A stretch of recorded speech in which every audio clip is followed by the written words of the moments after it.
Bosgarren puntuarekin jarraituko dugu, enplegu publikoaren eskaintza 2019, oferta pública de empleo 2019. Bueno, tal como se comentó en la comisión de organización, lo que se propone en sistema de aprobación es la plaza de un agente de la policía local, que sumada a otra plaza que aprobamos el año pasado, en 2018, que está cubierta con un interino, serían las dos plazas que luego hablaremos para adherirnos a la convocatoria conjunta que va a organizar el Gobierno vasco. Aitor.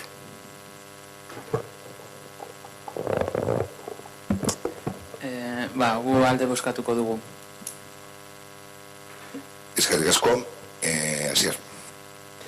Bai, ulertzen dugu beharrezkoa den zerbitzua dela, beti ere aipatu izan dugu bai udaltzaingoan, bai bestelako saietan ere pertsonal falta ikaragarri bat somatzen dela, eta beraz aurrera pausu txiki bat bada, oraindik ere beste aurrera pausu batzuk falta direlako, baina dos.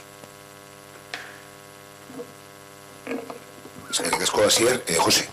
Bai, du gauza bera, beharrezkoa denez alde bozkatuko dugu. Puesto que entendemos que es algo necesario, vamos a votar a favor. Eskerrik asko, bosgarren zer gehiago, bosgarren puntuari buruz, bosketa, alde, onartutzat geratzen da.